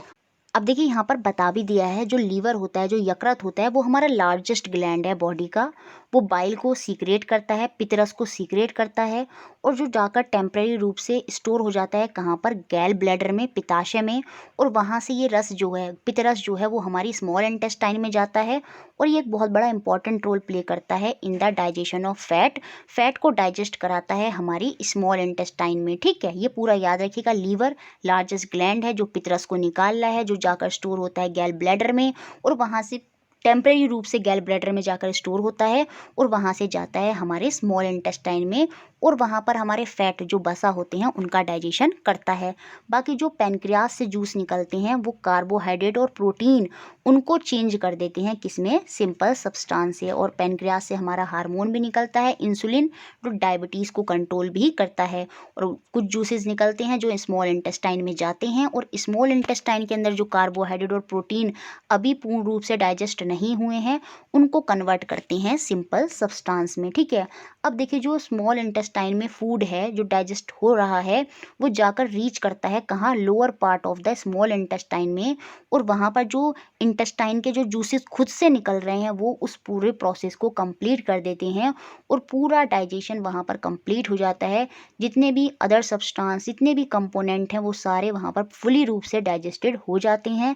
The partly digested food now reach the lower part of the small intestine, lower part में जाता है स्मॉल इंटेस्टाइन के, और वहाँ पर जो इंटेस्टाइन के हमारे जूस हैं वो इस प्रोसेस को कंप्लीट कर देते हैं, और सारे कंपोनेंट आपके डाइजेस्ट हो जाते हैं। कार्बोहाइड्रेट तो आपका ब्रेक हो जाता है सिंपल शुगर में, जैसे कि ग्लूकोज। फैट आपका फैटी एसिड और ग्लिसरॉल में बदल जाता है, और प्रोटीन आपका अमीनो एसिड में बदल जाता है। अब ये जो ग्लिसरॉल है, फैटी एसिड, अमीनो एसिड, ये सब अब जो हैं वो हमारे ब्लड वेसल्स में जाएंगे, और जब ये डाइजेस्टेड फूड जो कन्वर्ट हो गए हैं किसमें, ग्लूकोज में, फैटी एसिड में, अमीनो एसिड में, ये पास होते हैं हमारी ब्लड वेसल में, अंदर जाते हैं। और जब ये हमारी ब्लड वेसल में जा रहे होते हैं कहाँ से, हमारी वॉल ऑफ इंटेस्टाइन से, स्मॉल इंटेस्टाइन की जो वॉल होती है वहाँ से जब ये हमारी ब्लड वेसल्स में जा रहे होते हैं तो इस प्रोसेस को ही हम क्या बोलते हैं, अवशोषण बोलते हैं। याद करिए, सबसे पहले मैंने बताया था इंजेशन होता है, इंजेशन में हम खाने को लेते हैं, फिर डाइजेशन होता है, और थर्ड नंबर पर क्या होता है, एब्जॉर्प्शन होता है, अवशोषण होता है। तो ये अवशोषण यही होता है, जो फैटी एसिड, ग्लिसरॉल और अमीनो एसिड हैं ये हमारे ब्लड वेसल में जब जा रहे होते हैं स्मॉल इंटेस्टाइन से, तो वही प्रोसेस आपका अवशोषण है। अब देखिए जाते कैसे हैं, हमारी होता क्या है, स्मॉल इंटेस्टाइन की जो इनर वाली, नीचे वाली वॉल होती है उसमें क्या होता है, 1000 ऑफ फिंगर लाइक आउटग्रोथ होते हैं, जिनको हम विली बोलते हैं, दीर्घरोम बोलते हैं, कुछ इस तरह से फिंगर की तरह इस तरह से आउटग्रोथ होती हैं, इनको हम विली बोलते हैं, दीर्घरोम बोलते हैं। और ये बहुत इंपॉर्टेंट पॉइंट है, सीटेट में 2 बार इससे क्वेश्चन आया है। 1000 ऑफ फिंगर लाइक आउटग्रोथ क्या कहलाते हैं, दीर्घरोम कहलाते हैं, विली कहलाते हैं, जो हमारी स्मॉल इंटेस्टाइन में होते हैं। यहाँ पर जो विली है, ये जो ईच विली है इसके अंदर क्या होते हैं, thin network of small blood vessel होती है, सरफेस है एक तो ये, ठीक है। इस सरफेस पर यहाँ पर नलियों के गुच्छे होते हैं, ठीक है। स्मॉल इंटेस्टाइन में जो दीर्घरोम है इनकी जो नेटवर्क, इनमें क्या होता है, इनमें स्मॉल ब्लड वेसल्स के क्या होंगे, थिन नेटवर्क होंगे, और वहाँ से ही जो होती हैं amino acid, fatty acid, glycerol वगैरह आपके जो हैं ब्लड वेसल्स में चले जाते हैं। तो दीर्घ रोम में ही क्या होता है, वेसल्स के गुच्छे होते हैं, और उन ब्लड वेसल में ही क्या होते हैं, आपके फैटी एसिड वगैरह आते हैं, और वहाँ से वो आपके डिफरेंट पार्ट ऑफ बॉडी में फर्दर आगे जाएंगे। लेकिन जब ये स्मॉल इंटेस्टाइन से ब्लड वेसल में जा रहे हैं तो वो आपका अवशोषण है, एब्जॉर्प्शन है, क्योंकि वहाँ से अमीनो एसिड किसने करे, ब्लड वेसल ने वहाँ से एब्जॉर्ब कर लिए, विली के थ्रू वहाँ से वो ट्रांसफ़र हो गए। तो विली जो है, the surface of villi absorb the digested food material, villi ने उसको एब्जॉर्ब करा, और विली ने फर्दर उसको कहाँ भेज दिया, हमारी स्मॉल इंटेस्टाइन में भेज दिया। अब होगा क्या, ये जो amino acid, fatty acid, glycerol, ये सब जो हमारे ट्रांसफ़र हो गए हैं ब्लड वेसल्स में, फर्दर ये आगे जाके कहाँ जाते हैं, हमारे डिफरेंट ऑर्गन में जाते हैं, और वहाँ पर जाकर जिसको जो फंक्शन करना होता है वो इनके थ्रू वो फंक्शन करते हैं। और जब ये हमारे डिफरेंट सब्सटेंस में, जब डिफरेंट ऑर्गन के अंदर जब ये ब्लड वेसल्स के थ्रू जो फैटी एसिड हैं, अमीनो एसिड हैं, ये ट्रांसफ़र हो रही होती हैं, तो ये प्रोसेस ही आपका क्या कहलाता है, स्वांगीकरण कहलाता है, एसिमिलेशन कहलाता है। याद रखिए, अवशोषण में तो क्या हो रहा है, विली ने उसको एब्जॉर्ब करा और स्मॉल इंटेस्टाइन से निकाल दिया। उसके बाद जब वो हमारे डिफरेंट ऑर्गन्स में जा रहे हैं, ट्रांसपोर्ट हो रहे हैं ब्लड वेसल्स की सहायता से हमारे different organ of the body में, तो वो प्रोसेस आपका क्या होता है, स्वांगीकरण होता है, एसिमिलेशन होता है। और सबसे लास्ट में अब क्या होगा, इजेशन होगा, निष्कासन होगा, और वो कहाँ होता है, हमारी लार्ज इंटेस्टाइन में होता है, बड़ी आंत में होता है। ठीक है, ये वाइडर होती है, ये चौड़ी होती है, लेकिन छोटी होती है स्मॉल इंटेस्टाइन से। इसकी जो लेंथ होती है ना, अबाउट 1.5 मीटर होती है। ये क्या करती है, it function is to absorb water and some salt from the undigested food material. अब देखिए, लार्ज इंटेस्टाइन आपका डाइजेशन का भाग नहीं है, डाइजेशन तो कंप्लीट हो गया, लार्ज इंटेस्टाइन में अब कुछ नहीं होगा, डाइजेशन नहीं होगा। तो जो अनडाइजेस्टेड पार्ट है वहाँ से भी जो सॉल्ट वगैरह है निकलने हैं, यूरिन वगैरह जो निकलता है वहाँ से जो होता है वो वहीं पर होता है, लार्ज इंटेस्टाइन में ही होता है, और वाटर वहाँ से एब्जॉर्ब हो जाता है। अनडाइजेस्टेड फूड से जो वाटर है और जो सॉल्ट हैं वो वहाँ से निकल जाते हैं, तो यूरिन में चले जाते हैं और वाटर अलग हो जाता है। ठीक है, द रिमेनिंग वेस्ट मटेरियल जो है वो हमारे रेक्टम से पास होता हुआ हमारे एनस के थ्रू होता हुआ बाहर निकल जाता है, और यही हमारा क्या कहलाता है, इजेशन कहलाता है, निष्कासन कहलाता है। ठीक है, तो ये था हमारा पूरा डाइजेशन। इसके बाद छोटा सा पॉइंट जो याद रखना है एनिमल के पर्पज से, वो ये है कि रूमिनेंट क्या होते हैं, रोमनथी क्या होती हैं।